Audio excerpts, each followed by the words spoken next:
It's the KQ Morning Show, 92 KQRS. Good morning, Wednesday, August the 14th. Whoo, baby. I'm in a good mood, and I'll just get right to it.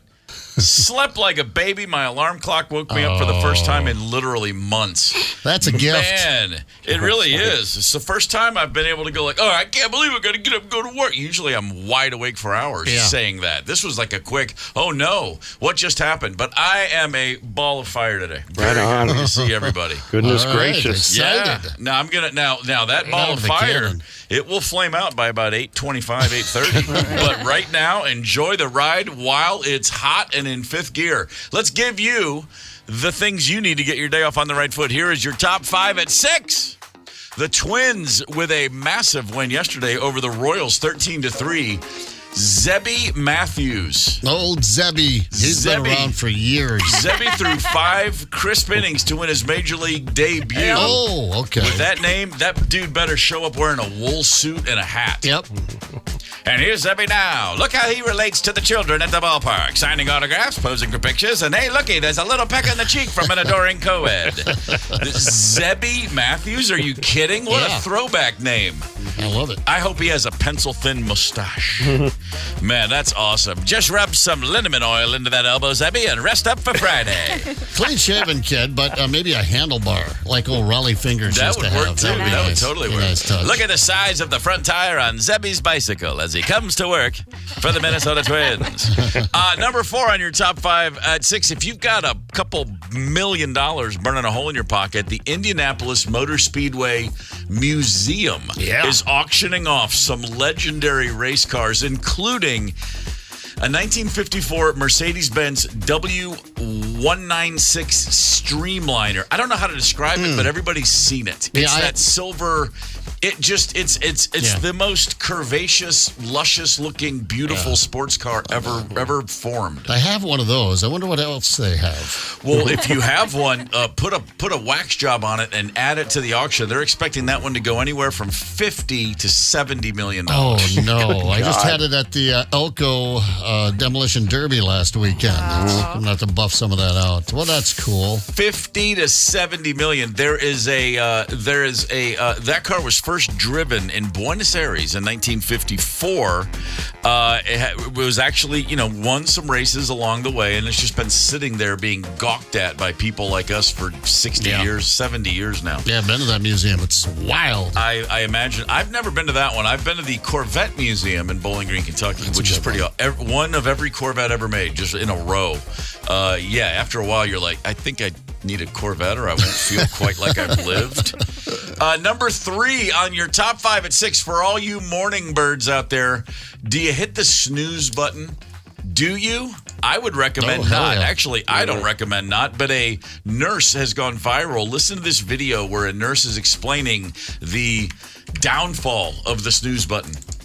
Somebody who sets multiple alarms, I have bad news for you. Waking to multiple alarms every morning really disrupts your REM cycle frequently. This actually causes sleep inertia, increased drowsiness, fatigue, mood swings, and it also raises your cortisol levels. Every time your alarm goes off, you're in that fight or flight response. So waking up like that multiple times in the morning is very stressful. So when that alarm goes off in the morning, I feel don't like keep an alarm's traumatizing going off yourself. right now. Right now in my head. But Shut up. I was going to say, if you can take that voice drop and add it to your first alarm, you'll never hit the snooze button. That'll launch you right out of bed. I'll get up and just punch the wall.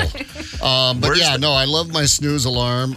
Sometimes I just keep it going while I brush my teeth, while I make my coffee. Nice, Just keep going back and hitting that sucker. I love it. Can't get enough of it. Might go off here shortly. Oh, boy. There's more than a few of us going, oh, that explains why Zepp's always surly in the morning. Number 2 on your top 5 at 6. Can't we just have a minute? No. God, J.J. McCarthy. Oh, he was great while he lasted. Took a day remember off him. for knee soreness, or was it the torn meniscus in his knee? My God. Oh, career ending, probably.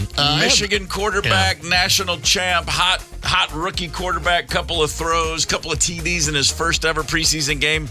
tore his meniscus. You got to be kidding me. There will be surgery to clean up the meniscus, but it won't be until they go in there and look at it. Yeah. Until they know just how bad it is. If it's just a quick cleanup, it's a few months off. If it's a torn meniscus, we'll see him a year from now. Well, having had the meniscus, I went in for the trim job. That was about 2 or 3 weeks before I was back on the dance floor. But, it's, I think, probably weeks maybe.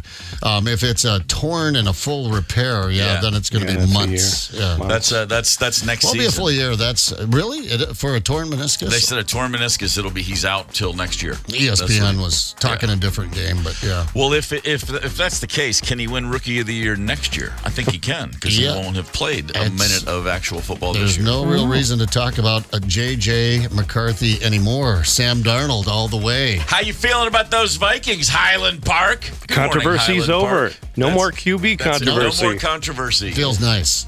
The only controversy is how we ended up with Sam Darnold in the first place. Highland Park, good morning. We appreciate the fact that Highland Park is listening. Right on. Yeah, Tony. Ever been to Highland Park? Me, hometown. That's right. Yeah. Tony Lee and everyone else from Highland Park right now listening to the KQ Morning Show. Just wanted to say, hey, what's up? Good morning. Go Scots. I hear that the Scots are really what it's all about. And finally, on your top 5 at 6, how about this? How about a guy, if there's a consensus on anybody, it's probably that Steve Martin's pretty awesome. Happy birthday, 79 years old, to Steve Martin. Connect with us on the KQ Talk and Text line. 651-989-ROCK. That's 651-989-ROCK. 92 KQRS. I'm Steve Gorman. This is the KQ Morning Show. That's a band from England called Queen.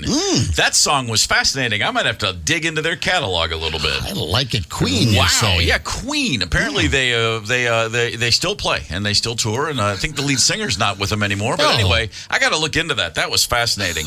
I spent 20 years in Nashville, Tennessee before I moved up here to Minnesota, and therefore raised my son, sadly in hindsight, to be a Tennessee Titans fan.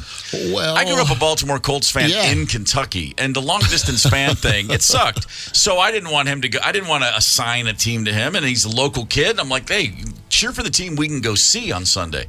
But, of course, he was probably 9 the first time he looked at me and said, we could have chosen the Patriots. And I was like, yeah, my bad. Sorry about that. Choose one. See, I tell the girls all the time, they're like, you know what? Maybe I think I'll like the Cowboys. I'll be like, shut your mouth when you're talking to me. Well, now that's different. Take one of his drops. I'm like, no, sorry, kids. You were born and raised in Minnesota. It's purple for you. That's it. That's the way to go. You want to have the hometown connection. So anyway, my son's Tennessee Titans, which I'm a proxy fan. I mean, I got in there. I was old, so I cheer for them, but I'm not like living and dying.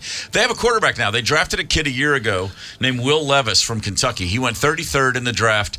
He has a rifle, a howitzer for an arm. There were some questions about his, I don't want to say character, but he's a bit of a knucklehead. Like, that's what it was. You need your quarterback as your, he's your button-down, wear-a-tie CEO, face of the franchise.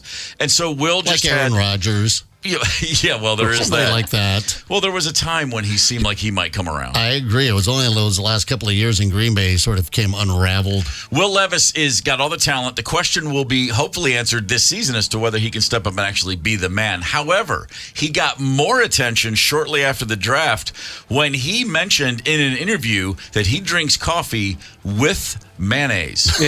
I remember that. He puts mayo in his coffee. Hellman's Mayonnaise responded by giving him a lifetime supply. Yeah. Oh, whoa, boy, what a bounty. Yeah. And so now, truth be told, a little later he said, that's just something I said because it was funny. I don't actually do that. Funny being relative. Everybody missed the part where he said I don't actually do it, apparently including Hellman's, because they put out...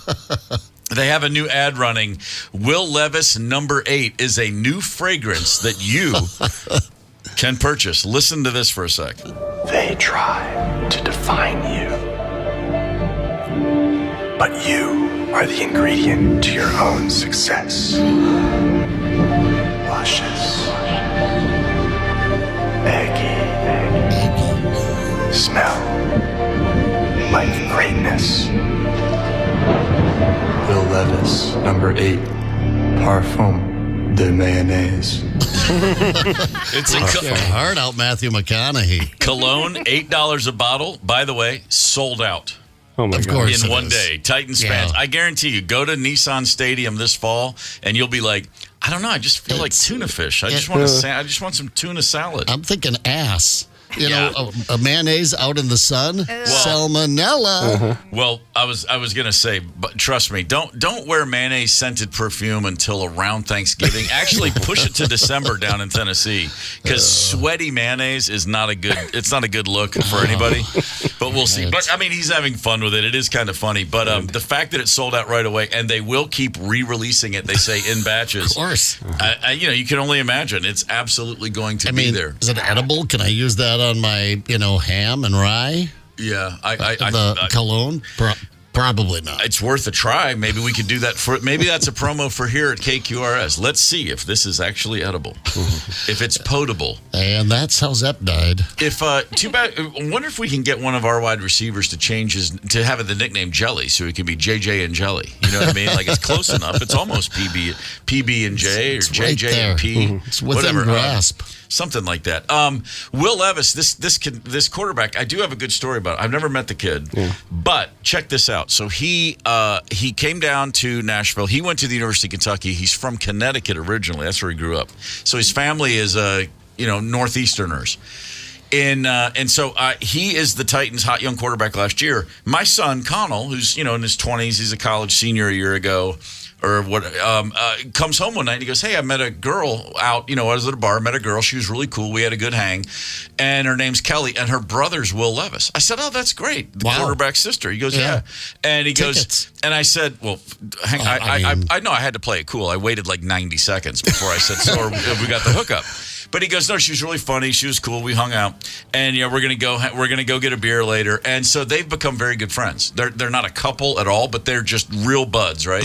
So so that goes on throughout the season. Late in the season last year, actually over like the Christmas holiday, I'm back in Nashville. And I get a message on Facebook from a sports writer I met in Boston for over the years, and a guy that was a Black Crowes fan, and he writes for the Boston Globe, and he hit me up. He goes, "Hey, man, sorry to bug you. I don't know if you remember me," but I knew exactly who he was.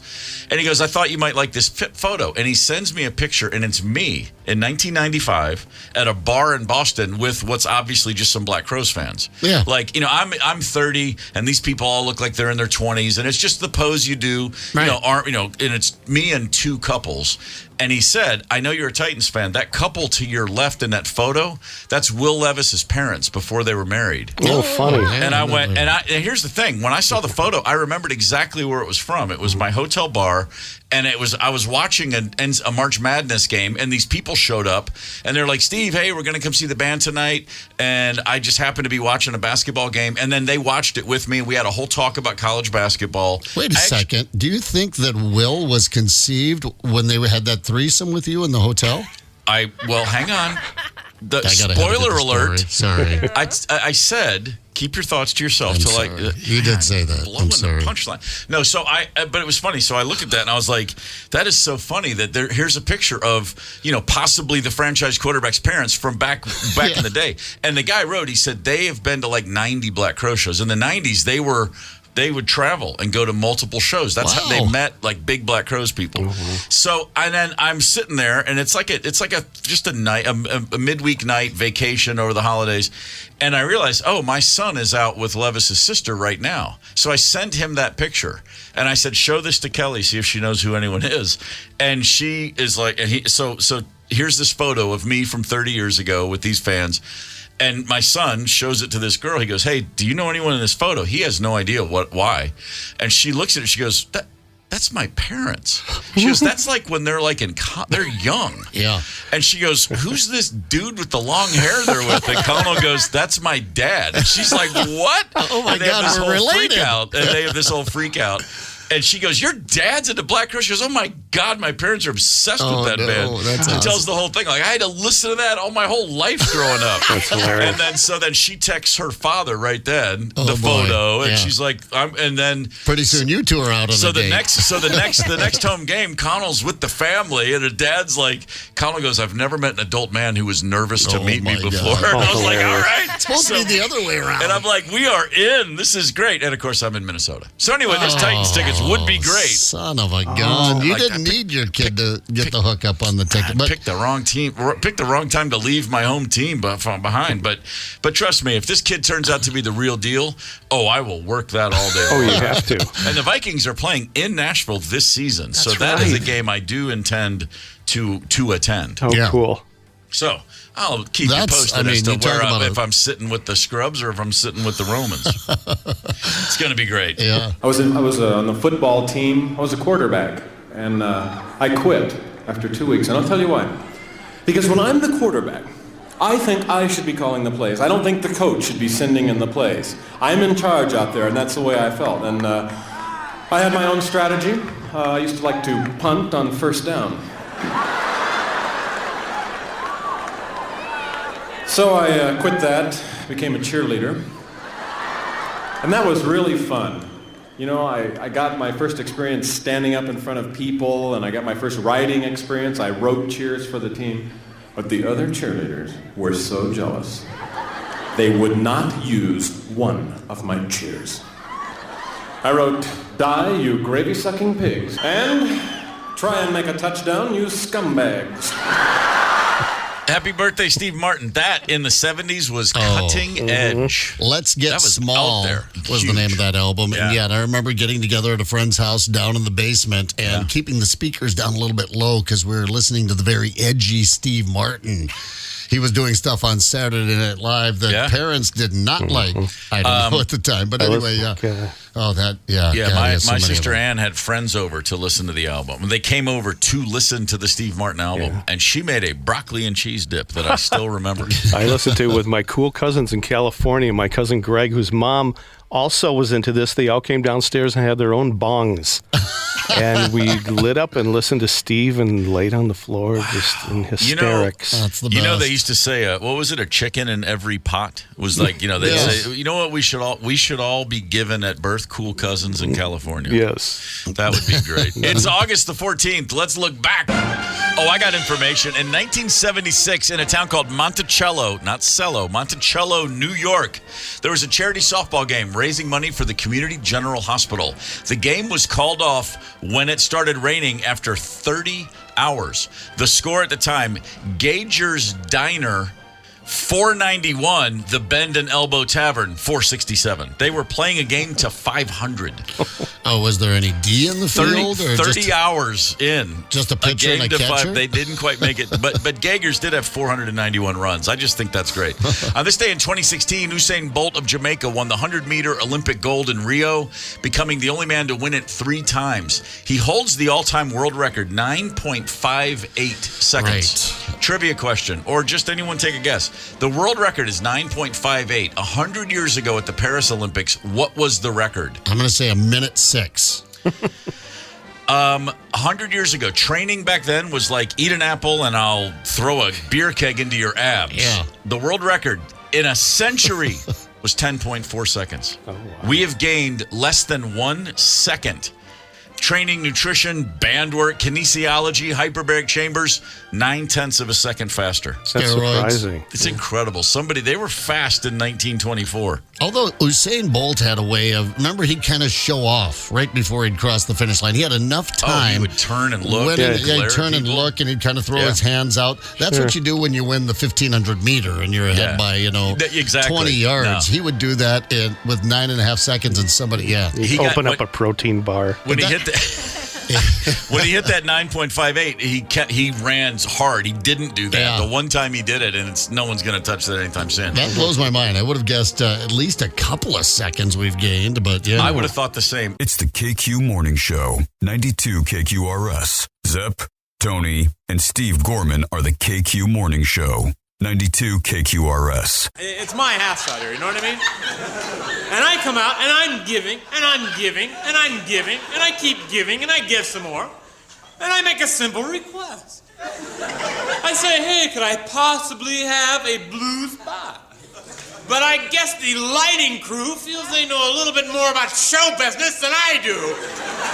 Although I've been in the business a few years, and I think I know what works best. I come out here, and I can't get a little cooperation from the backstage crew. Excuse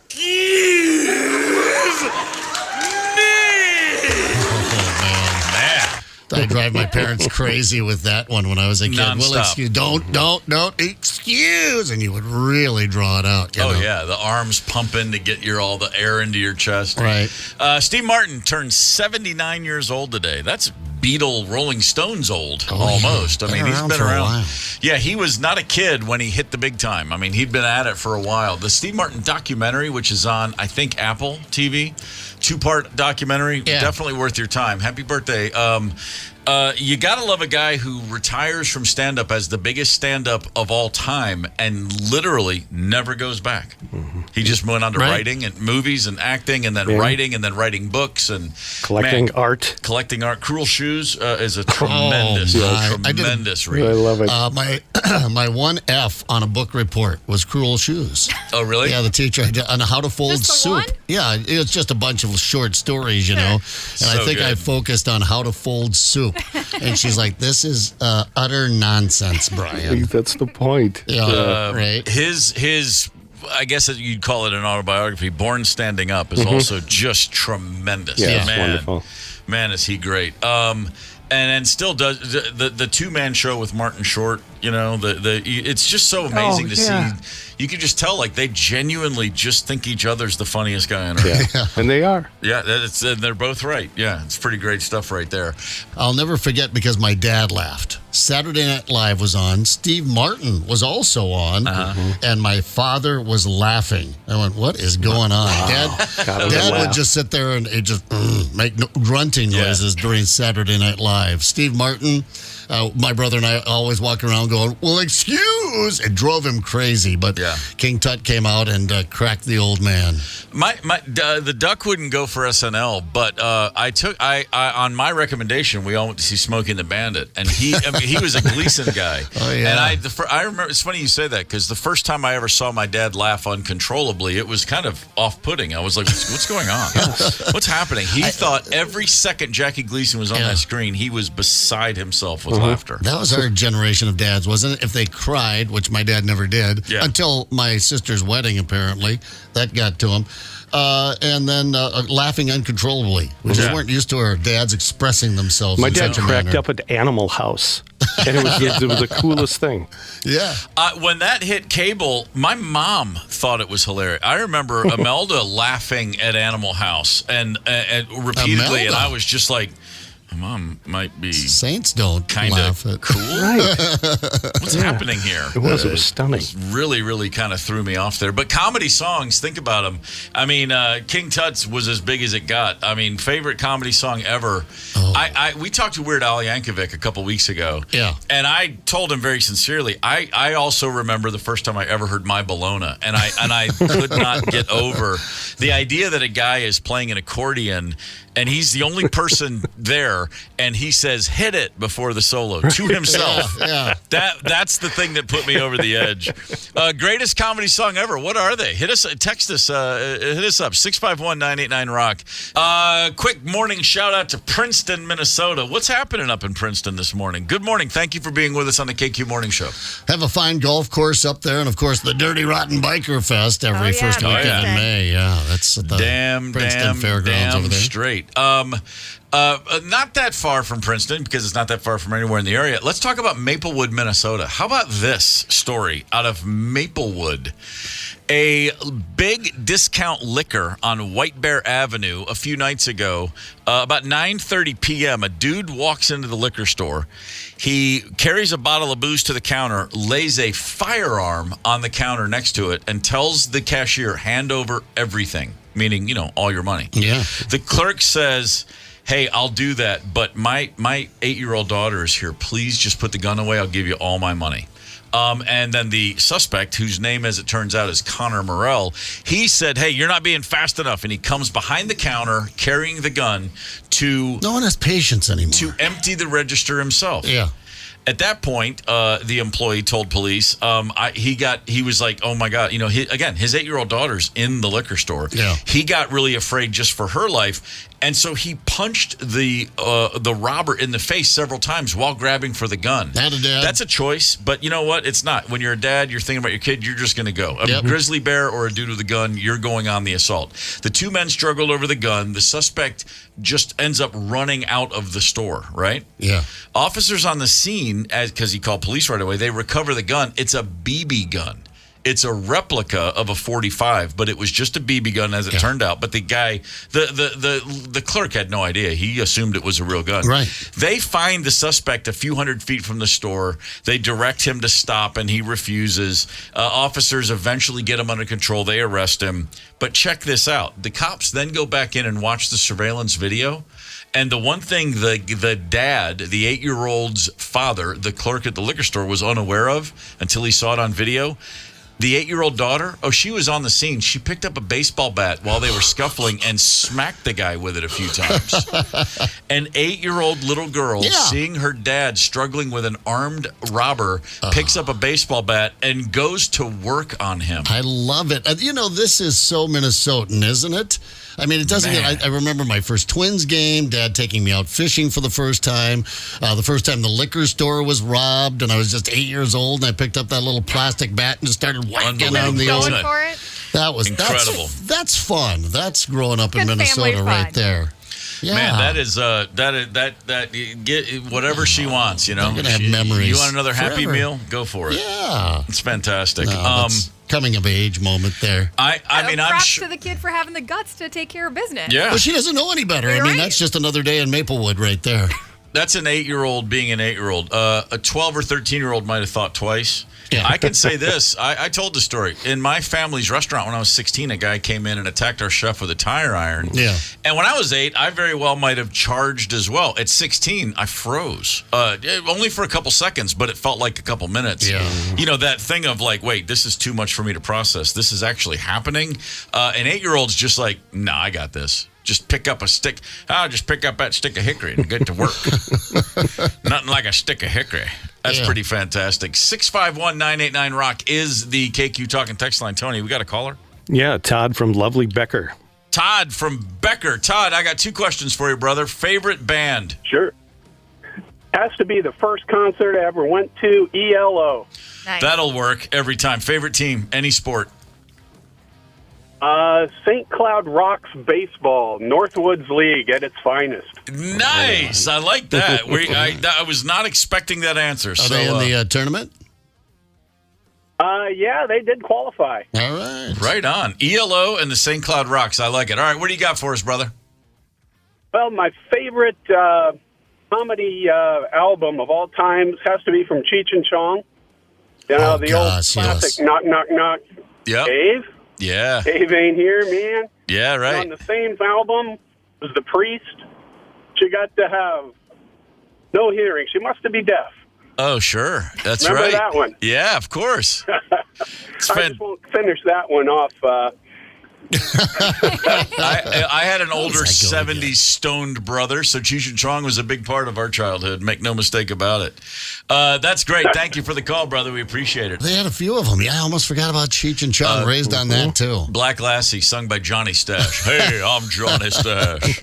And the guy, he's being interviewed by Horrendo Revolver. This is Horrendo Revolver. Yeah, that's fantastic. Yeah, good one. Man, so happy birthday to Steve Martin, and now I got Cheech and Chong blazing through the innermost recesses of my brain for the rest of the morning. And I'm not complaining about that. Make no mistake. Golly, think about Cheech and Chong. I mean, they're still around. I mean, that's like 50 years of two dudes just being like the stoner characters. Yeah. It's perfect. I mean, those Even movies. more so The now. first time I saw Up in Smoke, I was just like, I cannot believe. Even then, I'm like 12. I'm like, I can't believe they let people make movies like this. I thought the same thing. Get high, man. I got a joint here, man. I've been saving for a special occasion. Is it heavy stuff? No, get out, man. Oh, it's absolutely incredible. How am I driving, man? I think we're parked, man.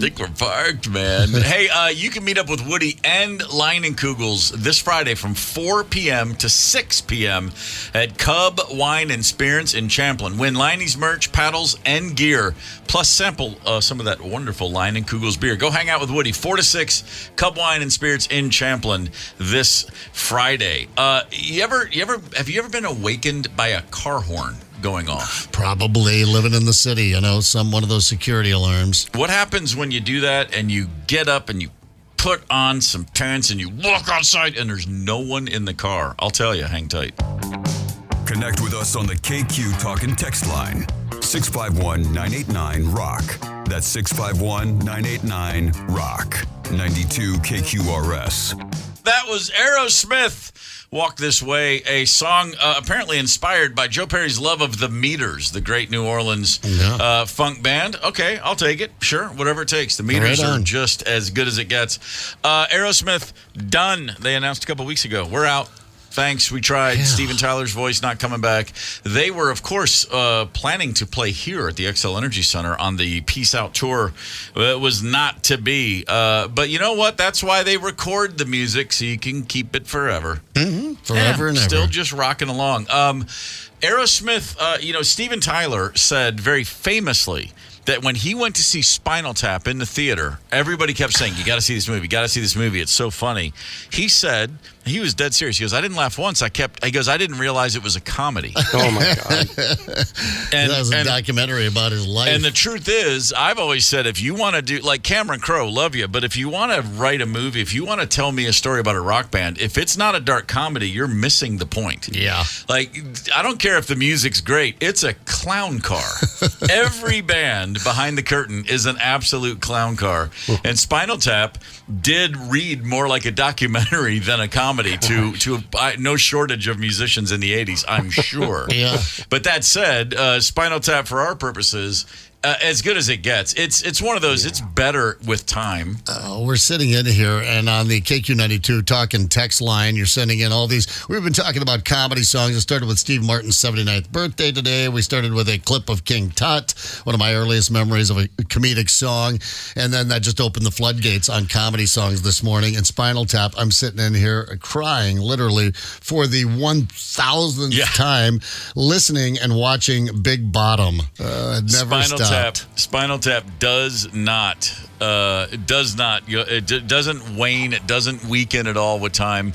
The English version, if you will, before there was Spinal Tap, there was something called Bad News. It was the guys who were in The Young Ones, and they did a documentary about a metal band. It was called Bad News, and you can find it on YouTube. Bad News is equally, it's hysterically funny. Yeah. It's not like it's not presented the same way where they're breaking the fourth wall like a documentary, but it's just it's like a 45-minute thing about this ridiculous band. It is so great, but famous for my favorite line, which is the guitar player at one point is sitting down and he goes, Jimmy Page didn't write Stairway to Heaven until he was 25. I could play it at 19. It's just fantastic. Such a good one. So many other ones that people are sharing it. I mean, comedy songs.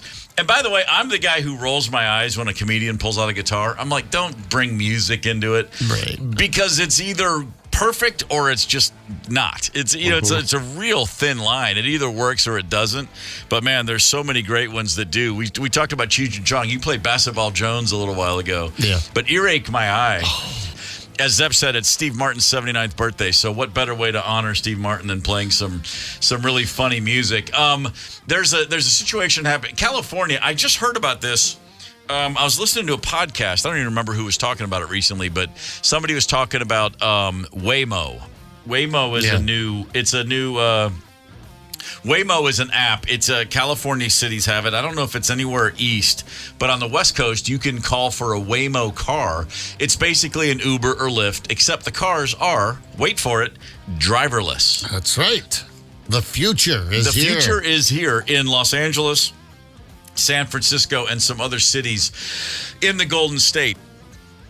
Little problem with Waymo in San Francisco, and that is there are multiple incidents reported where apparently overnight, as the Waymo cars are just parked wherever they park, they get a little confused and they start honking at each other. Oh, my God. Driverless Waymo cars at 3, 4, 5 a.m. just at random start honking at each other. That's not at random. They know what they're doing. Are they talking to each other? Yeah. They're becoming aware. There's AI involved with these things. Flip a coin, or make a bet. What do you guys think? Who's going to take over first? Is it going to be the apes, gaining total consciousness, or AI, our robot overlords? Here are some neighbors talking about these cars honking at each other. So I was like, where's that coming from? I looked down, and I was like, I think it's coming from the Waymo cars. Then it happened again, and again, and I started thinking, well, this is an issue. Over the past 2 weeks, I've been woken up more times overnight than I have combined over 20 years. I could not be more cranky today after these past 2 weeks. It affects the way you feel. Yeah, does it? Oh, really? Being woken up throughout the night by driverless cars talking to each other? Okay. What if they actually are, like humpback whales, truly communicating with each other? I'm going to check. Maybe it's Morse code that they're doing. Yeah, we think it's just car honks, but it could be like, Mike, you cut me off on Beaker Street. Yeah. They could be saying things like that to each other. I hate these humans. Yeah. They smell, they stain my seats. They just hate them. Do you ever use your own bright lights? That's what they're asking each other questions like that. Have you gone down Lombard Street, the real curvy one? They got all kinds of questions. So I notice you're fully charged. Looking good. Just get a wax. Is that a hand job? Hand wax? Yeah. Giants or A's? Which one? I would watch an animated show about the Waymo cars in San Francisco just talking to each other and waking up the neighbors. It's coming. That's fantastic. Would you take a driverless car? If Absolutely. Waymo opens up in Minneapolis, are you calling it up and you're getting in one? Hell yeah. Not being the first. No. Here's what I would do. I would take a short trip in town. I wouldn't take it out on, 35W wide open and, hammer down when it plows into the back of the semi-trailer. But in town, I'd risk a fender bender. Okay. With the driverless car. Why not? I think I'd have to take a look at it myself at some point. You'd have to just be like, okay, fine, let's just see what happens. To your point, yeah, keep me under 30 miles an hour. I'll give it a shot. I wonder if the Waymo car at some point says something to you like, as a driver, we get the tips, but we really don't make any money otherwise. But we do get all the tip anyway. Where would you like to go? Oh, all right. A little guilt tip there. I wonder if they shame you.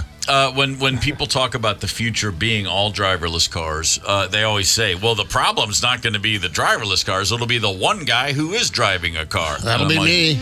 Yeah, trust me. Yeah. Well, then get ready. Because speeding around them, passing them, just laughing. Speeding up and down and speeding all over. It's not a comedy music record, but we all remember the first time we heard the Jerky Boys. The Jerky Boys, yeah. Backstage at a gig in Bethlehem, Pennsylvania, 1993, somebody put that CD on our tour bus, and we were like, hey, what's this? And someone put it in, and boy, did we listen to it 11 straight times, top to bottom. We didn't play any of it on the radio. I know that. Of course not. No, that thing wasn't an overnight sensation all over the universe. The jerksters. But as far as great comedy songs go, we mentioned the original My Bologna. I first heard that on the Dr. Demento radio show. Which I don't, looking back, I didn't know how radio worked. I figured Dr. Demento was like in my hometown. And then it's like some point you're like, oh, wait, he's talking about other stations. Like I thought Casey Kasem was in Maryland. You know what I mean? When I was a kid, like, what is this? But the other Dr. Demento song, I think the ultimate Dr. Demento song is Fish Heads. Oh my God. I remember I remember laying up in the old farm room there with the 8-track player built-in radio. Sure. Dr. Demento came on, I think 10 p.m. on Friday night. Yeah. Barnes and right. Barnes. Barnes and Barnes. Oh, that's right. That's who it was. Yeah, Fish Heads was it's kind of hard to top, man. Just hearing it reminded me of the time I sat my kids down and said, you got to watch this show. And I made them watch Lost in Space. Oh, wow. And they both lasted 7 minutes only because they love me. They were so just look at me like, what is this crap? You used to watch this? They're like, that doesn't even look real. I'm like, well, that's not the point. It's kind of, it doesn't work. Some things don't translate to the future generations. No, they just don't. I remember watching just Stripes recently, like in the last year. My oldest daughter, Taylor, said, I've never seen that. I'm like, well, you've never sit down. We're doing whatever we had planned. Clear your calendar. We watch Stripes. I'm watching her watch this, and she's watching it much like I would watch Mom's As the World Turns. Sure, like, just staring at it. On. And afterwards, I'm like, what'd you think? She goes, yeah, Dad, that was really funny. I noticed you didn't laugh once. She's like, well, you know. I'm like, same thing. Watched Stripes during the first year of Let's Lock Down and Binge Watch Everything as a Family 2020, and did the same thing. Pulled up Stripes. Marley just sound asleep on the couch within moments because that's my daughter. But Connell watched it with me, and he enjoyed it. But he said, 10 minutes in, he goes, I can't believe how long some of these scenes go on for. Oh, wow. And it wasn't even necessarily the scene, but it was just the literal editing. Like, things are edited so much more quickly now. It's boom, boom, cut. And he said the same thing watching Animal House, which he loved. He thought that was hilarious.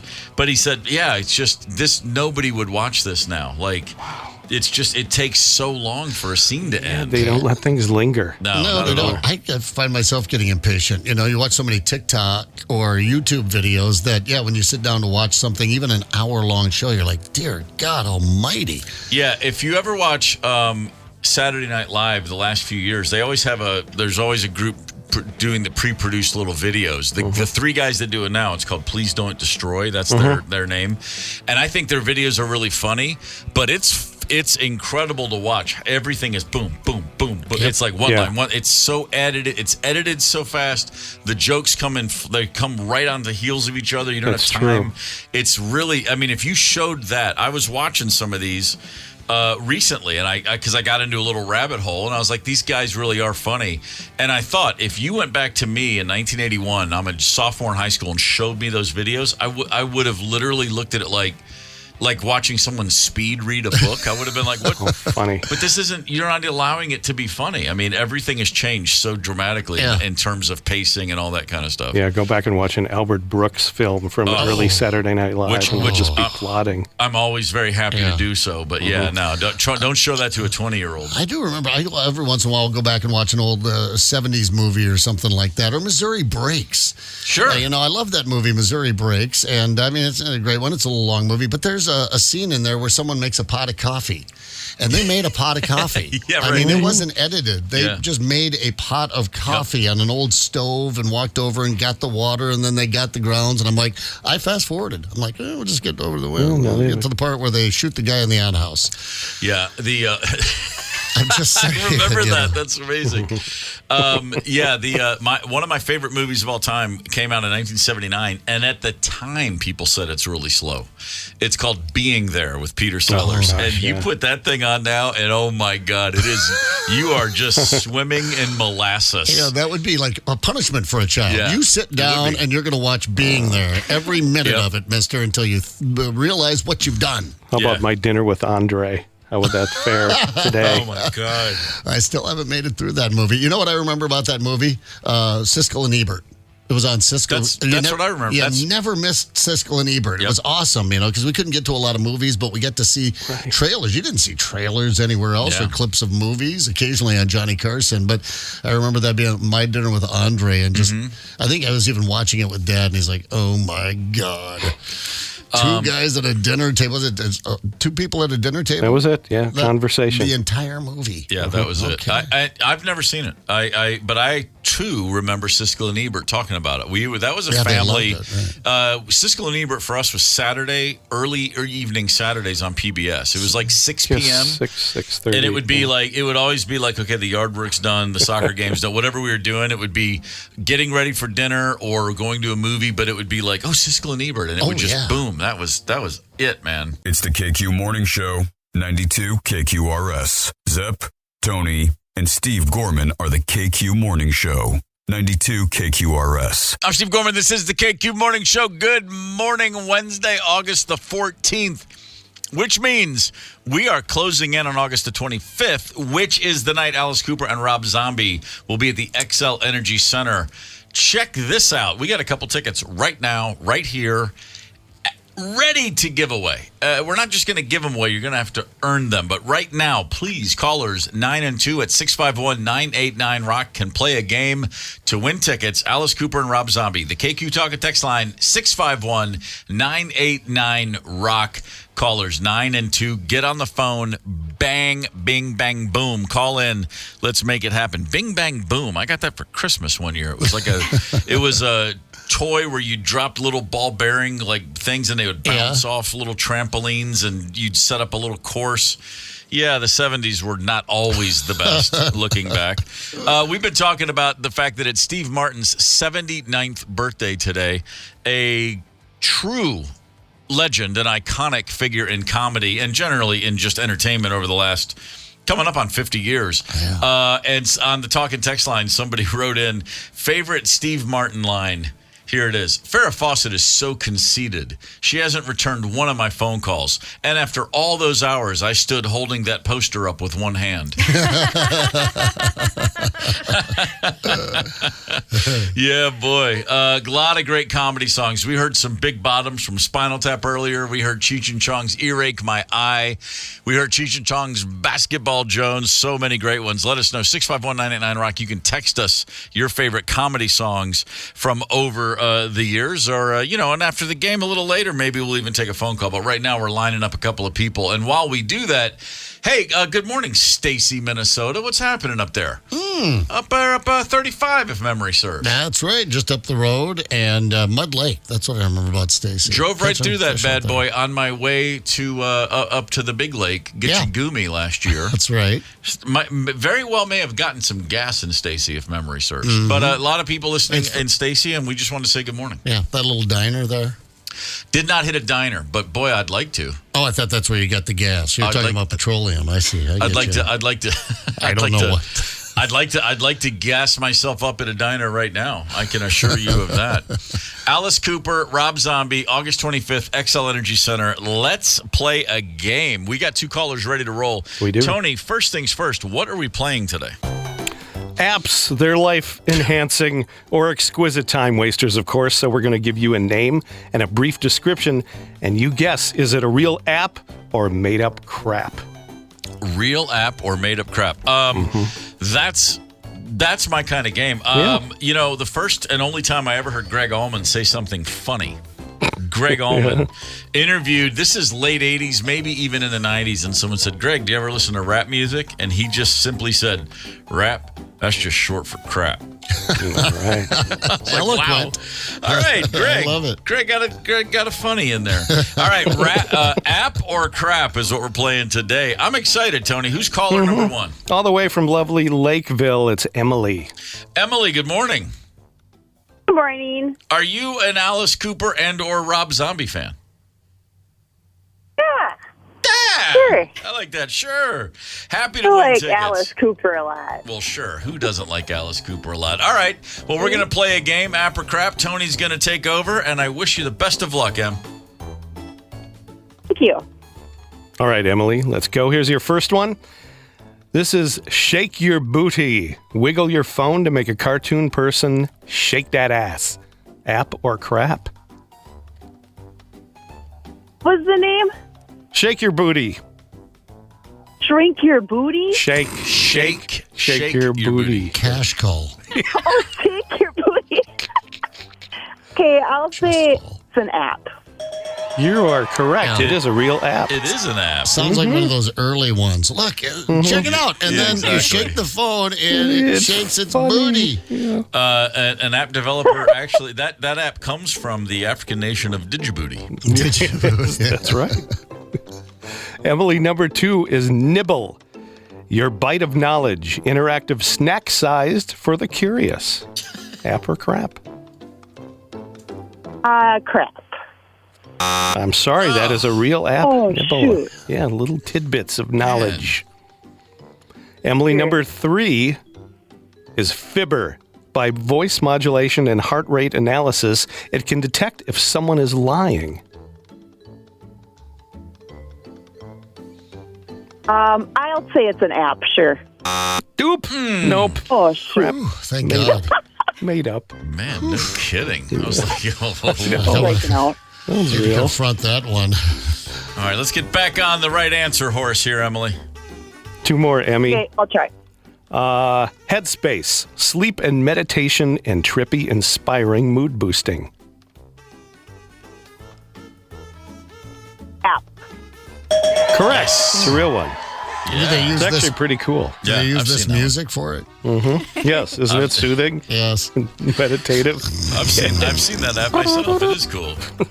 All right, here's your last one. Nana's house. Relax and spend time with a soothing avatar of a grandma slowly gliding back and forth in a rocking chair. It's got to be an app. I'm sorry, that one is made up. Grandma.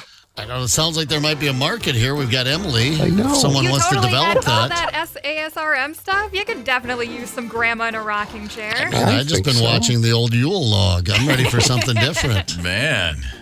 Emily, that's a tough gauntlet. You went 2 for 5. Nothing to sneeze at. We'll hang on. That 2 for 5 has won plenty of tickets around these parts. We're going to put you on hold for a minute. We're going to move on to contestant number 2. Tony, who we got? Step up Wendy from Eden Prairie. Wendy, good morning. Good morning. Wendy, are you a fan of Alice Cooper? I am. Excellent. Are you a fan of Wendy's? I mean, they got those nice square patties. Get the double, sometimes the triple. The Frosty's always nice. You never know. I used to work fast food back in the day, and I can't, and it wasn't at Wendy's. I can't tell you how many times I was told my name tag was wrong. Oh, man. Jeez. Yeah. And we're wearing it. Sorry to bring up those painful memories. All right, well, let's look forward. Concert tickets right here for the taking. We're playing app or crap. Good luck, Wendy. Thank you. Here's your first one, Wendy. Toilet paper dragging. The screen displays a roll of toilet paper that you can unroll at will. That sounds hilarious, but I'm going to guess crap. I'm sorry, that is a real app. You can do that. What's it called? It's called toilet paper dragging. Pretty direct. Yeah. Oh, my God. Costs $19.99, but it's a subscription. You have to play to pay.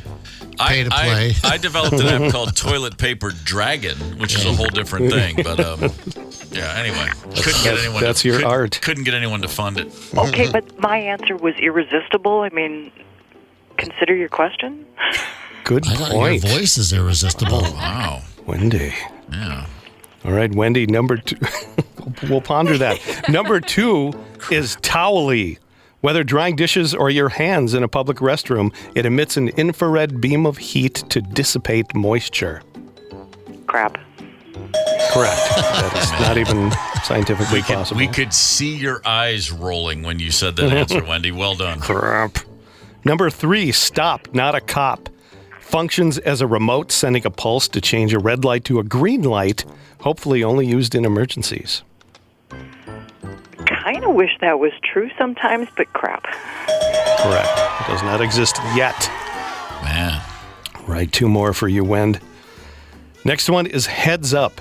Endless fun, guessing words and shouting clues as you play charades with friends and family anywhere. App. That's right. Heads up Wendy's is an on app. a roll. Play charades with friends. I may have to find that app. Why do you need an app for charades? I don't know. I guess it just keeps score and gives you new ideas or something. Okay. Yeah. All right. I'll allow it. And your last one is Yo Drake. Enter a text of any series of sentences and it converts the conversation content into hip-hop lingo. Oh, that's got to be an app. I'm sorry. It is made up. Wow. Tis not. now. Man, Wendy, you missed on Yo Drake, but you did get enough to win the tickets today. 3 for 5 by my count. Very well played. Emily, lovely to have you on the show. Thank you for playing. I'm sorry you did not come up with the tickets. Wendy's the big winner. Alice Cooper, Rob Zombie, August 25th. And it was lovely to hear that built for radio voice of yours, Wendy. Yeah, I want you to be my new phone voice. You know, Siri. If you could be my new Siri phone voice. Wendy, will you be my Siri? Certainly. Certainly. I'm That's blushing. a great answer. Certainly. Thanks for playing. Thanks for playing, both of you. You know, I don't know if you remember this. Maybe it didn't make it to the mid. So you got Wendy's Burgers hits the scene in the mid 70s. All of a sudden, Wendy's start popping up, and they all have. Not only do they have drive-through windows, which was new, but they had chili and those Frosties. You know, it's different from up until then. You just had McDonald's, Burger King. You know, basic stuff. Wendy's really shook up the industry.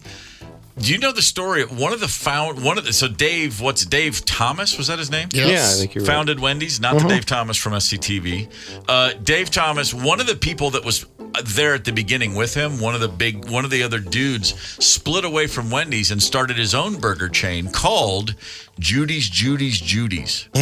Because there was that movie, Judy, back in the day. So it was Judy's. And it was the exact same menu. The single, the double, the triple. They had a chocolate shake called something not Frosty, but something like it. They had chili. It was... I mean, and there was one in Nashville. I was on a soccer trip with my middle school team, and we pulled into a Judy's, and we all sat there like, it's just Wendy's, man. What the hell? It was great, but it was good. We enjoyed it. All right. And then, funny thing, Wendy's sued that guy to hell and back, and then all the Judy's had to close real soon thereafter. That's heartbreaking. Yeah, what a bizarre thing. Like couldn't come up with anything closer to Wendy's if you tried. Wow. I think maybe because maybe he thought, well, but it's 3 Judy's, not just one, so it's going to work. What, did they have the square burgers? Yeah, it was I mean, if someone just put the food on a plate, you'd be like, this is just Wendy's. All right. Yeah. So, I do enjoy Wendy's. I don't like the reason why the burgers are square, but what's the reason? Well, they said because we don't waste any meat. We don't cut the corners off. I'm like, has anybody ever smashed a hamburger into a square ever in their life? Just take it today. Make a meatball with your hands. You know how to do that. Slap it down. Smash the burger and tell me if that's a square. But that's all right. White Castle does the squares. I know they do the square, fashion. but they don't have some lame reason. We don't waste any meat. We don't cut the... No, they just do it because they got a good deal on those little cardboard holders. They had to fit the burger to match that thing. But good burgers. I love me a Frosty. I like the Nana's House app you invented today, Tony. That sounds good. It's intriguing. I dated a girl in high school, and she had a Nana. I was unfamiliar with the concept of Nana. I just had Grandma or Gram. And I remember going to her Nana's. It wasn't Thanksgiving, but it was, you know what it was? It was just Sunday supper, as they called it. A mid-afternoon giant feast on Sundays was the family tradition. And I went to this, it was a tiny little town next to my small town. And I went into a good old Southern Nana's house for her big-ass spread. And I remember thinking like, she'll just be like a real sweet, warm, old Nana. And she was until she started hitting that snuff tin. Yeah. She was just snorting tobacco like it was a scene from Scarface. I was like, another thing I'd never seen in my life. I'm like, what is she snorting? What is happening over there? Oh, that's just snuff. Yeah. Wow. Nothing to it. Yeah, Nana all new to me. Yeah. Snuff in one hand, cold gin in the other.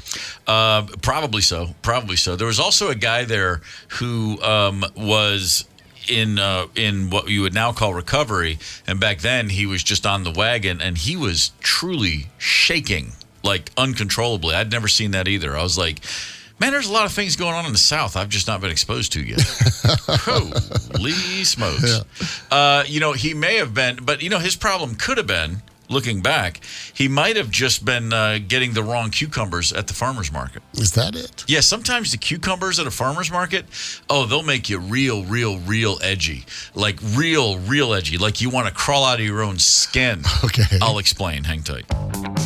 Connect with us on the KQ Talk and Text line. 651-989-ROCK. That's 651-989-ROCK. 92 KQRS.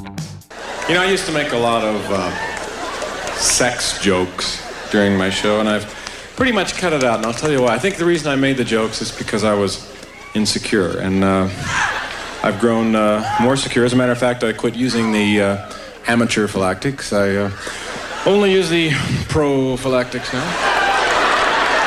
Actually, that's a myth about entertainers. You always think you meet girls, and you don't, because here I'm in town for 9 days, and you don't have time to get to know anybody, and I'm not into that one-night thing. I think a person should get to know someone and even be in love with them before you use and degrade them. And I feel sorry for women, I'll tell you why. Because so many men think they're into this kinky sex. And I wouldn't have said that, but 6 months ago I met a girl, and she was taking singing lessons, and her coach, 84-year-old guy. You think it'd be the last guy in the world to be weird. But listen to this. He kept wanting her to sing from her diaphragm. I mean, that would take years to learn that.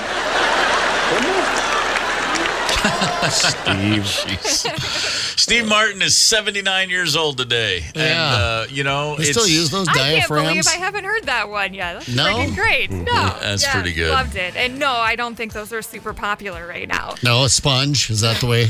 That went out with Elaine. Seinfeld. Started his career at Disneyland, performing when he was 15 years old. A magician, right? So doing magic and a little bit of music. So next time you're at a theme park and there's that gawky kid performing, it could be the next Steve Martin. So continue to make fun of them, but I mean, just know that one day you might take it back. You never know. The theme park closest to where I grew up was called Opryland. Oh yeah, Grand Ole Opry, down in Nashville, and they had the music bits there. You'd just be walking through the park and then you just hear a banjo or a mandolin or a fiddle, and then all of a sudden you'd be like 10 dudes in seersucker suits. Well, I'm going down the river, and you're like, wow! Everywhere you go, they're just jumping out, and show tunes are hitting you over the head. Like, I just want to ride the roller coaster. Take that seersucker suit elsewhere, sir. But it was a lot of fun, and so the coolest guy I ever knew. I didn't know he was the coolest guy I ever knew. He's just a dork I went to high school with. But the summer before our senior year in high school, one of the guys in my school got a job at Opryland, and he worked there for the summer and lived in an apartment with 2 college kids. Wow. That's all. I was like, wait a minute, you're living in an apartment in Nashville with 2 dudes who are in college, and you're working at Opryland? Changed my entire view of this guy for the rest of all time. I was like, that is the coolest thing I've ever heard in my life. You're free, man. And he said there was one day every summer where the park closes. They don't open it to anybody, and it's employee day, and every employee can bring one friend, and you just ride all the rides and eat the food. They don't open up all the food, but a bunch is there, but you just ride the rides all day long. And I just remember thinking, I should have been nicer to him all those years. We should have been way better friends. Damn it. He had some people close to him kissing butt just for that day. Oh, my God. Can you imagine? Unlimited access to the Grizzly River Rampage and the Wabash Cannonball? Come on. That's living. That would have been living large. The Atlanta, Georgia farmers market scene, I'm familiar with it, or at least I was in the 90s, really strong. A bunch of them down there, and they're great. That's the place you go, and I'm sure it's no different here. There's probably some farmers markets here I just haven't been to yet, but there's one for sure, the DeKalb County Market. You go in there, and that's when you see all of these vegetables and fish and things you've never heard of. You're like, what the hell is that? It's like, oh, you'll find this in certain dishes in the Huanghe province in China. You're like, what? I mean, they have crap from all over the world. So much stuff you've never heard of at these farmers markets. There's one in Clayton County, a little south of Atlanta, right by the airport. Huge farmers market. They have, again, just so much crazy stuff, including tons of meth. Nice. Methamphetamine. The DEA got a tip last week about a large shipment of methamphetamine that was heading to the state farmers market in Clayton County. Now, if the DEA gets a huge tip about a large shipment of meth, what that means is the bigger shipments, they didn't get tipped off to. You tip off the one to let the other 3 go through somewhere. The DEA tracked down the driver in the back of his truck under some produce, what looks like just a nice, healthy plate of celery, a pallet of celery, was hiding 2,500 pounds of meth. Wow. They'll never look in the salary. No, they never. They wouldn't, would they? Celery next. Last place you'd think. Yes. I mean, to your point, like, to me, I think meth, I just think, put that in the serrano peppers. Maybe even the ghost peppers. But it should be something hot and spicy, not celery, for God's sakes. Yeah. That's $3 million street value of that meth. The largest ever drug bust in Atlanta for meth, the largest ever, and the 3rd largest ever in United States history, 2,500 pounds. So my question first is, wait, it's worth $3.2 million. That's got to be a misprint. It's got to be worth more than that. The third largest bust in American history for meth, and it's only $3 million worth? Well, I mean, meth, it's not like it's coke, though. You know, meth, you and I could cook some of that up this afternoon with some battery acid and urine. Yeah, that's true. You know, that's true. It's just, I mean, they do it in these mass quantities and flood markets with it. Of course, there's a fair amount of fentanyl in it also these days. Yeah. And that's what makes it so deadly all of a sudden. But yeah, I think it's probably. Let me ask you a question. When you're cooking up meth with your own urine, do you test your urine to make sure it's clean first? Well, I think just curious. Yeah, I think I don't know. I'd have to Google that. Is that where you put the flavor in? You can make it taste like asparagus or maybe steroids or something. Right, exactly. Yeah. I just remember a story some years ago. I believe it was here in Minnesota, up north somewhere. They busted some guy's garage, and he had 50-gallon barrels of urine in there. Why did he have 50 gallon? We all were wondering and speculating why he might have 50-gallon barrels of urine and having good fun with it on the morning show. And a couple of days later, we found out that they use it to cook meth. Yeah, because. But the caveat is you have to be a meth user, and then the meth is in your urine, and then you go out and you pee in the 50-gallon barrel out there, and then they cook that down. So they do test your urine, but to make sure you have enough in there. Yes. Yeah. I used to say I had a job for years where the drug testing was to assure minimum amounts were maintained. Isn't that why Walter's Breaking Bad meth was so great? I mean, he was a chemist, right? So he cooked up the good stuff, the pure stuff, not that urine. No, piss. he used that top shelf Sudafed. That's why it's all locked up now. Yeah. Boy, I remember the good old-fashioned tiny red Sudafed you could get in the 80s and 90s in the foil packets. Those things, that was my allergy medicine. That stuff dried me up so fast. When I developed allergies, like as a college, I was no allergies in life, and then one day I'm cutting the grass and I had a sneezing fit for like 4 hours. Yeah. Took a Sudafed, gone, done. Great stuff. And I used to I always had it on hand just in case. And I never understood that there were some people for whom that truly was like drugs. I can remember there were several different times in my life when I would be somewhere on tour, on the road, and I always have my doctor's bag full of, it's my purse, but I do carry. You're just begging to get searched, various pharmaceuticals. Everything was always available over the counter. The rock star with the doctor's bag. Opening up a box of Sudafed to get the little foil pack just to take one. And there were a handful of times when somebody in my immediate area would go, "Is that Sudafed?" And then they would catch themselves and go, I'm sorry, is that Sudafed? I was like, can I borrow about 10 of those? Yeah, I was like, what's going on with Sudafed? That's like a total there, but for the grace of God, go I moment. I'm like, yeah, it just helps with my allergies. And they're like, oh, you really take it for allergies? Can I have 3 of them? Oh yeah, it keeps you up for like 20 hours. Oh my God, I never understood that part of it. For the record, the guy arrested in this meth bust, his name was Jesus Martinez. Yeah, Swedish guy. I immediately go to Boutros Ghali, my favorite name of all time to this day. You'll never top Boutros Ghali. There's no Daryl Gerald, though. And for the record, the celery was promptly thrown away. Oh, yeah. Can you imagine just getting high from a stalk of celery? It's pretty good. I love celery. You know what? I dip it in peanut butter. Check it out. Normally, the kids won't touch this stuff. It just rots in that bottom drawer in the fridge, but they can't get enough. Yeah, right. That is so weird. Overnight, my kids were obsessed with celery. And they started getting better grades. It's really weird. Get some things done around the house. And then they stopped getting better grades. It's weird. And then her hair fell out. I don't know what happened. Something about that celery. Yeah, some sores they were picking. Man, are you guys hip to Buc-ee's? Are you familiar with Buc-ee's? Have you heard of BUC-EES, Buc-ee's? I am now through you. Okay. Yeah, I mean, you've brought it up before. Yeah. You're supremely impressed with Buc-ee's. It's I don't want to be in a Buc-ee's. I don't necessarily need to see one again, but everybody's got to go at least once. It's a Texas-based chain.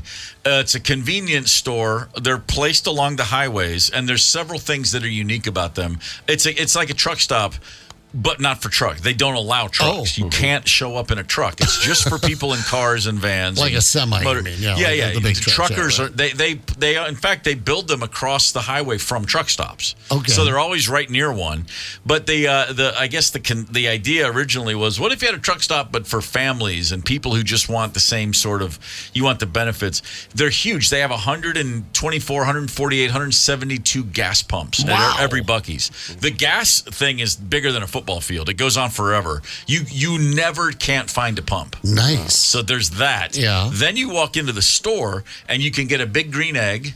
You can get patio furniture, you can get pajamas, or you can get a barbecue sandwich, and literally everything in between. It's like you said, it's like a Costco almost. You walk in, you're like, the merch is through the hook, because they have this cute little beaver mascot, and admittedly, the coffee is great. The coffee bar is a mile long, but the main selling feature is this: the bathrooms are incredible. Really? What makes them sell? Off the interstate. You don't get that very often. Sparkling clean. They are constantly being cleaned and sanitized, and every stall is huge and roomy. The thinking is, for families, you got kids, you need to spread out a little bit. You got to touch stuff. You got to touch stuff. You got to help your kids. What the whole idea is, they just make what you need on the road real convenient and easy. And then along the way, you can, but again, the food. Pick up some lawn furniture. Some of the things about it, but it's so overwhelming. It's so bizarre. Like, there's so much stuff in there. Yeah.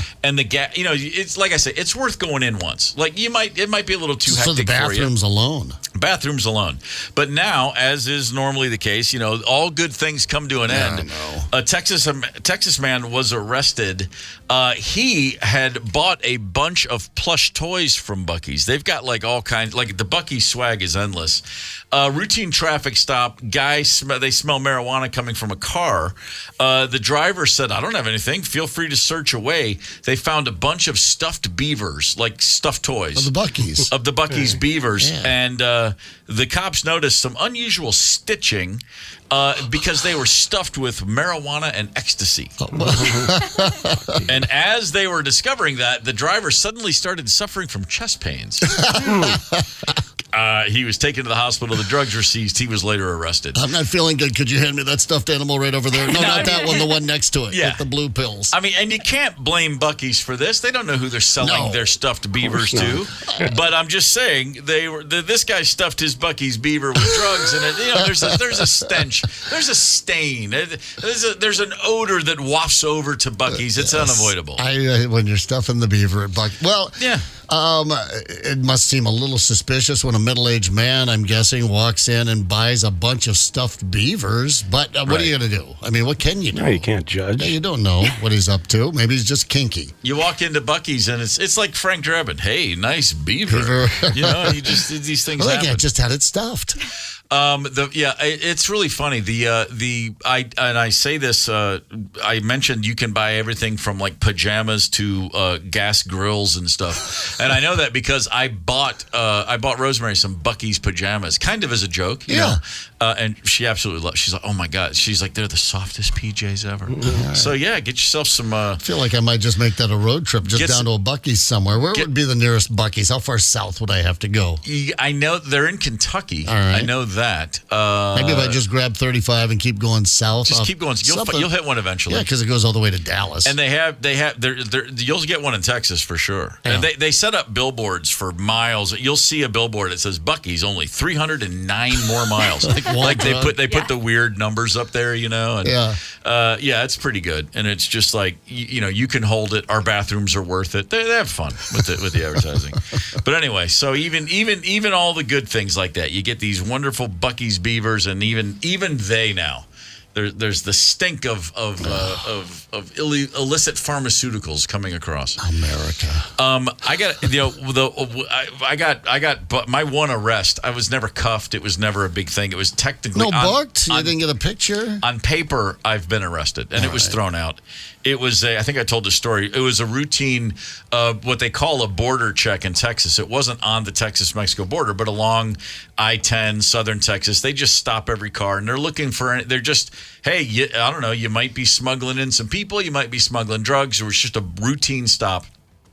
I was on a bus full of weed, and we all ended up going into a little tiny town called Van Horn, Texas, because these guys were like, well, you got weed on the bus. We got to call in the sheriff's deputy. We have to wait 2 hours. The guy drives in from the town, and he's just couldn't care less about a bunch of people with weed. He's like, that's the least of my concern. Out there on the border. And so we have to drive into town. We take the bus into town, and we all get in front of this judge, and she's like, what are you here for? And the guy reads the charge. She goes, I buy pot for my mom. She has cancer. Get out of here. She literally is like, why would they call us for this? Oh, wow. And so she said, first day on the job. She said, I'm going to bust you down. She goes, this will look like a traffic ticket on your permanent record. Don't worry about it. We're like, hey, thanks. So, and while we're at the courthouse and the police station, it's all one building. The cops are just thrilled because they're like, hey, man, Black Crowes are in here. This is really cool. Play a little show for us. And so we get out. We're busted out. And that's a guy comes up and he goes, hey, we do fundraiser events. Would you guys ever? And I and our tour manager are like the spokespersons for the group. And I'm like, absolutely, of course, we'll come back and play. Get something on the calendar. Yeah, come on, man, Amy, give them the info. That might be why they busted you, to nick you for a show. You never know. And so we're just like, yeah, of course. Oh my God, it'd be great. Yeah, blah blah blah. And then this one kid, the youngest, it's like a bad TV scene from a show, but there's this cop who looks 12, so he's probably 20. He goes, you want to see something cool? And I'm like, of course I want to see something cool. Do I not look like a guy who wants to see something cool? And he literally walks me over to a room, opens a door, and there's this giant closet, what he called it a closet. It's bigger than one of these studios here. It's a pretty big room, and it's just all of the stuff they've confiscated. It's all of the drugs. Oh wow! Just take at one this thing. one stop, Yeah. and like there's a set of golf clubs. I'm like, what's up with that? He goes, oh no, the shafts are full of. We think it's LSD. We haven't gotten it tested yet. And I'm like, what? He like it's fake golf clubs, and there's just tons of. It looks like blotter acid, like just stuffs. And he goes, oh, this is these. He goes like these bottles, they're actually the bottles themselves. It's not glass, it's cocaine. You just melt it down. Right. And it was just a room full of stuff. And there's like giant poster tubes. He goes, we got those out of the gas tanks of a semi, and those are full. That's just straight up packed cocaine. I'm like, what? And it's just in this room. And he's like showing it to, hey, check this out. And I'm like, are you trying to? Am I supposed to ask for some of this? What's happening here? What's that over there? Is this the worst entrapment off sting operation in all time? We brought a band into a room full of drugs, and guess what? They tried to take them. I wasn't sure what was happening. I guess where I would not be a cop for very long. I mean, Van Horn, Texas. Give me the key to that place, and tell you what. I'm not headed for that border. I'm headed for, I don't know, Canada or something. It's Steve Martin's birthday. We're talking about best comedy songs of all time. KQ's talk and text line, 651-989-ROCK. Hit us up. Let us know your favorite comedy songs. Momentarily, it's time to set your day on the right foot with the top 5 at 9. Hang tight. It's the KQ Morning Show, 92 KQRS. Zep, Tony, and Steve Gorman are the KQ Morning Show, 92 KQRS. I'm Steve Gorman. This is the KQ Morning Show. It is Wednesday, August the 14th. Good morning to you. Let's just get right to it. You need to get your day off on the right foot, and we're here to provide you with that first step. Here's your top 5 at 9. Here are the things you need to know. The Twins beat the Royals yesterday. Just took them out to the woodshed, 13-3. Are you ready for this? Zebby Matthews. Household name. Has been around forever. Zebby threw 5 innings to win his major league debut for the Minnesota Twins. Zebby Matthews. That is a throwback name if I've ever heard one, man. I love a guy named Zebby. So do I, till he loses. But right now, loving him. Oh, sure. I mean, but come on. I mean, his name is Zebby. I picture a lot of fedoras. I just picture. I see men at the game in suits and fedoras and smoking cigarettes. Yes. And a guy with his hair slicked back on that big microphone. And Zebby Matthews on the hill. Look at him with that rosin bag. Right. It's like old timey baseball it's just stuff. All men, yeah. Zebby's a fan favorite. And there's a peck on the cheek from a pretty young co-ed from the university. Look at Zebby Matthews throwing pitch after pitch. Why, he's a real chestnut. It's great. Well done, Zebby. Nice job, brother. Keep up the good work. Number 4 on your top 5 at 9, the Indianapolis Motor Speedway Museum. You've been there, Zeb. Yes, I have been. It's impressive, as you might guess. Yeah, just got to be some amazing vehicles in there. There are plenty. And in fact, you can have one of those if you feel like it, because they're going to auction off some of their most valuable piece, which I'm like, wait a minute, first things first, why? Why are you auctioning these off? I don't know. They're just probably stacked up like cordwood out in, the big pole barn out back. Yeah, there's a 1954 Mercedes-Benz W196. I don't know if you call that a W196er, a W196 Streamliner. That's a race car. That is a silver curvaceous. It's just you've probably seen a photo of this car before. It's absolutely gorgeous. They're expecting anywhere from $50 to $70 million to be to sell for at auction. There are other racing cars over the years. How about this one? And again, this is an auction coming up soon. You can buy Craig Breedlove's Spirit of America Sonic 1. That's a car that broke the land speed record 5 times. In 1965, it was recorded at its fastest ever speed of 600 miles per hour. Damn. Only if it says Breedlove on the side. It very well might. But think about that. A vehicle that would have been out in the salt flats, I imagine. That's where they used to do that. 600 miles. You can buy it. I don't know if you can drive it, but you can buy it. Well, one way to find out. No, you can go out to Salt Flats. In fact, you can go out there yourself. I took Maria's Mercedes-Benz out there a few years ago and got her up to 150. Are you serious? You drove out on the Salt Flats? Anyone can go out on the Salt Flats. You can drive out there any old time you want. They put a big long line down there. They have certain days where they do the speed events, for the cars and the motorcycles. Otherwise, you just drive on out there and they've got a big old black line, or you can take the blue line and pull off the highway and just hit the pedal. That's it. Just pull off the highway onto the Salt Flats. But there's only a certain month or two you can do it during the summer because if you pull off there, say, in the fall or the spring, you will sink right to the frame of the vehicle. Yeah, it's all muddy out there. But, you can go out and hammer down. First time ever on tour out west in the van. This is 1990, leaving Salt Lake City, heading west to San Francisco on a full moon night in the spring of 1990. And I'm driving the van, and suddenly I'm like, what?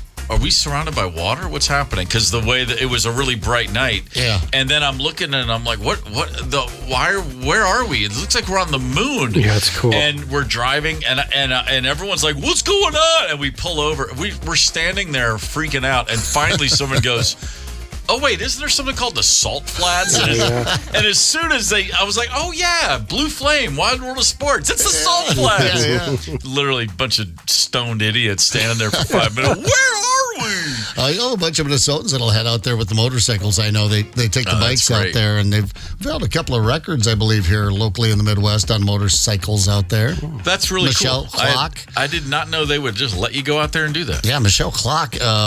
She's from South Dakota, Mitchell, South Dakota. She, I know, had the record for taking a bagger out. You know, your big, you think of the motorcycles with the big bags on them and the fairing on the front. Taking a bagger out there, and I forget what she did, but it was insane. It was, right up there around 200 miles an hour. I just made that up, so don't quote me on that. But it was crazy to think about being on a motorcycle going that fast. Nice job, Michelle Clock. Speaking of which, your number 3 on the top 5 at 9. What about your alarm clock? Do you hit the snooze button a lot? If you do, a nurse has a video that you need to know about saying it's not good for your mental health. Stay away from the snooze button. Have you got Somebody who sets multiple alarms, I have bad news for you. Waking to multiple alarms every morning really disrupts your REM cycle frequently. This actually causes sleep inertia, increased drowsiness, fatigue, mood swings. Okay, so listen, as we've already established, if you want to wake up on the first alarm, put her voice as your alarm. Oh, man.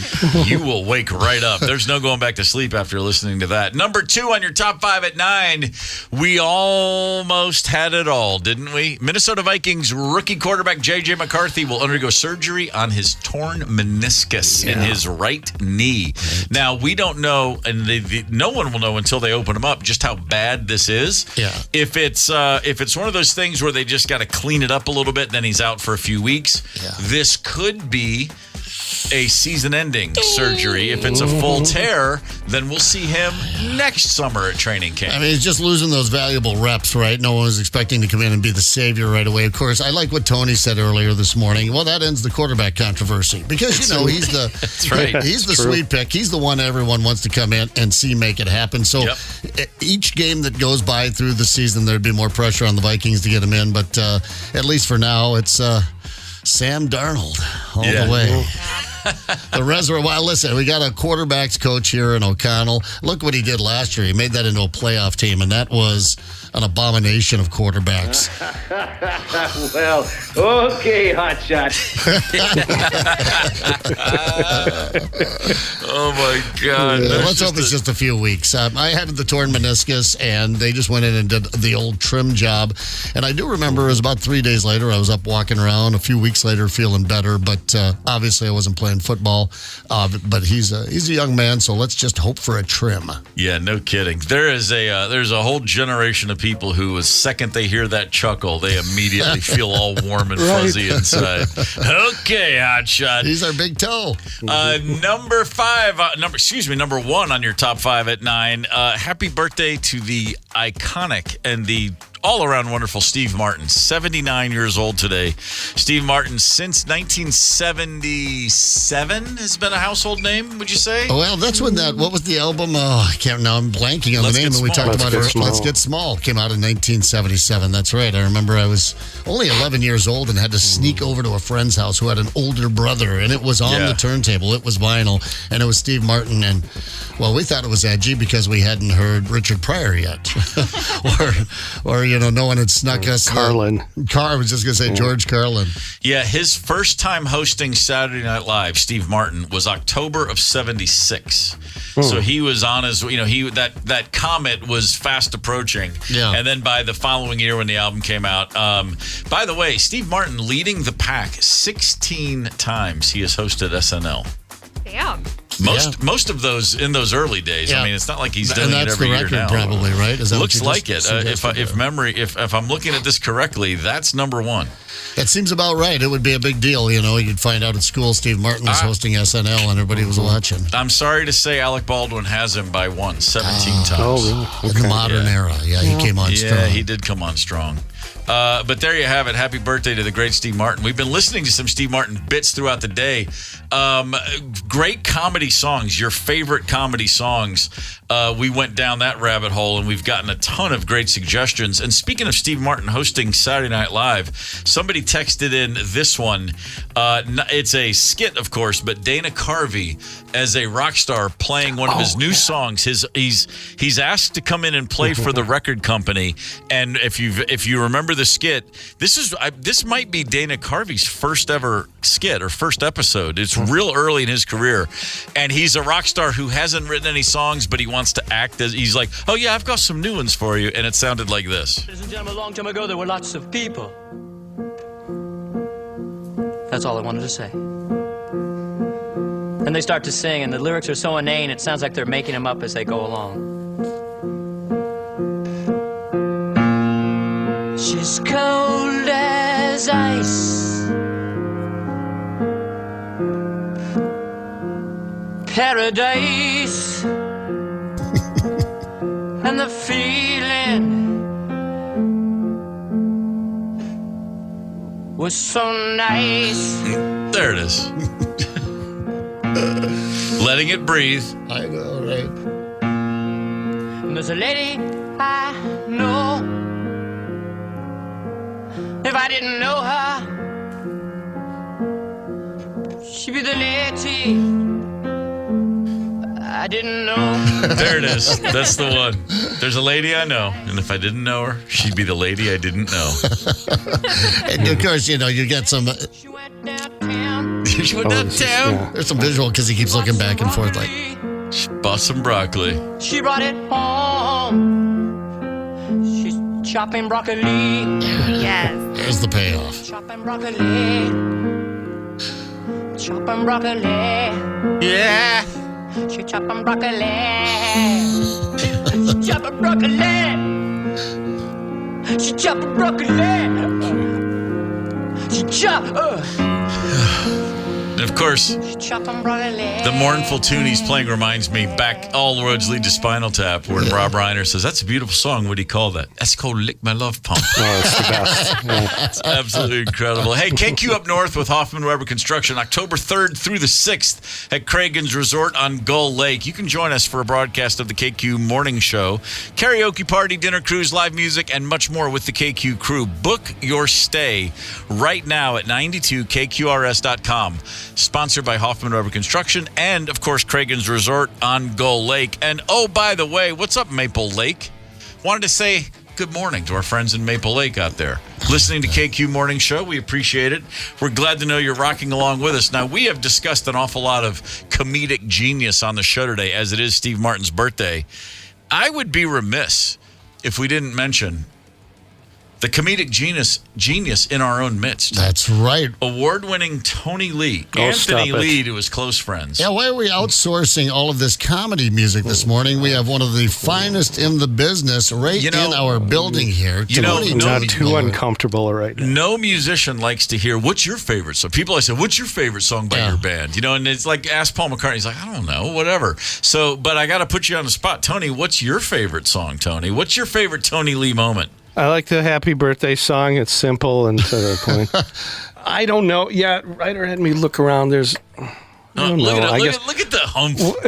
It's hard to choose when you have so many. It's like trying to pick your favorite Beatles song, isn't it? All right. Well, this one was kind of fun, but he was found innocent. But you remember when Richard Jewell was kind of in the the hot seat. Oh, and my going God, through of some course. Controversy. The 96 Atlanta bombing. All right. Yeah, we have Richard Jewell's favorite things. NBC has agreed to pay ex-Olympic security guard and former bombing suspect Richard Jewell an unspecified amount in a recent settlement. You may wonder what Richard Jewell is going to do with all that money now. Here he is with his wish list. Thank you. Mama, I'm on the radio. Towels and linen and a mustache trimming, magazines featuring nude naked women, newfangled CDs of bands, them that sings. Them is a few of my favorite things. He got a deal pretty mouth, ain't he? Vittles to cook on my very own hot plate, designer lotion for when I masturbate, melted cheese, Nintendo, and Cocoa Puffs. Them is a few of my favorite stuffs. Camouflage weapons, a sharp hunting knife, anything starring the great Barney Fife, skin from a critter that lived in the woods. Them is my wishes, my wants, and my shoulds. Running water, Estee Lauder, them is for my mom. I learned how to spell, see the Wisconsin Dells. Whatever's left goes to Jerry Falwell. Holy smokes. If I ever find who did it, he'll be turned in. Man. What the hell? God, that is an oldie but a goodie. Yes, sir. That's coming up on 30 years. That was 1996 that whole thing went down. Wow. Yeah. Sure, right, that's right. That, as you said, he was actually not responsible for that at all. But, man, I remember I heard that bomb go off. I was laying in bed at my house in Midtown Atlanta and was like, what the hell was that? Oh, yeah. Wow. Laying there just like... And I thought, ooh, that's weird. And I stepped out in my backyard, and my next door neighbor, he came out, and we looked at each other, and I was like, what was that? The hell? And I remember I said, that sounded like two semis just hit head on the highway. It was like I just imagined a giant. And then we're standing there, and he goes, gosh, I hope it wasn't anything to do with the Olympics. And as soon as he said that, I went, oh my God, it's a bomb at the Olympics. We both ran back into our houses, and then we heard sirens, like for just coming from every direction. Yeah. And then there it was on TV. They had cut. I was watching like a replay of a women's volleyball match, trying to fall asleep. It's 1:30 or 2 in the morning, and then. Yeah, boom, there's the coverage, and there's a helicopter up, and they're like, something's happened at the Centennial Park. And it was like, oh, no. And, of course, it wasn't Richard Jewell at all, who truly was trying to help people and save lives. Yeah. It was, Eric Rudolph was that That's radical right. That's douchebag's the name. What a piece of work he was. Connect with us on the KQ Talk and Text line. 651-989-ROCK. That's 651-989-ROCK. 92 KQRS. Yeah. I got to work a lot more into my day. Yeah, just, I'd like to do that. How's Dirty Deeds wrap up with that? That's what I like to just. Yeah, that's better. Bon over Axel for me any day of the week. That's just me. This is the KQ Morning Show. Tomorrow on the show at 7:50, we're going to give away Metallica tickets. Damn near here. Friday and Sunday. Friday and Sunday. The weird bookend shows. I don't know if this has been done before, probably, but It's the no repeat thing. It's so the no Friday repeat, night they're going to do one set of songs. Sunday night they're going to do a whole nother set of songs. It's going to be crazy. Only 18 of these shows in the world, and they're bringing it to US Bank Stadium. That's pretty cool. And then there's a whole Metallica thing on the plaza, right? They're doing the Metallica experience. What is there, like a takeover? Yeah, like a Metallica merry-go-round or something. They got fancy stores and all this kind of junk going on. It's Metallica. Metallica. Yeah. It's all about Metallica, ladies and gentlemen. Tomorrow, also on the show at this time, about 9:25, comedian John Bush will join us. So plenty of reasons to come back tomorrow. Same time, same place. Right now, it's time to look back. Oh, I got some information for you. On this day in 2016, Usain Bolt of Jamaica won the men's 100-meter Olympic gold medal in Rio. That was his third time winning the Olympic gold in the 100 meters. He's the only man to ever have done that. Quick question. The all-time record for Usain Bolt is 9.58 seconds. What do you think those guys were running it in 100 years ago? I'll tell you. 10.4 seconds. Yeah, that blows my mind. In 100 years, we've managed to shave almost a second off the 100 meters. That's all. I mean, didn't they used to run like on sawdust back then or something? Yeah, and they would put broken glass in between their toes, I think I read somewhere. No, they just, think about, there's they have the team kinesiologist will work you out now. The nutritionist, the hyperbaric chambers. We've shaved 0.9 of a second in a century. It's kind of like baseball. How did they know 90 feet was the perfect length? Shouldn't we be throwing the ball much faster? No, we haven't advanced that much in a lot of ways. Sometimes they get it right. Kind of crazy. It's not like the basketball hoop in basketball. Seems a little low now. It was probably much higher back in the day. But 10 feet looked real high 50 years ago. Let me tell you. Get the KQ Morning Show podcast wherever you listen. 92 KQRS.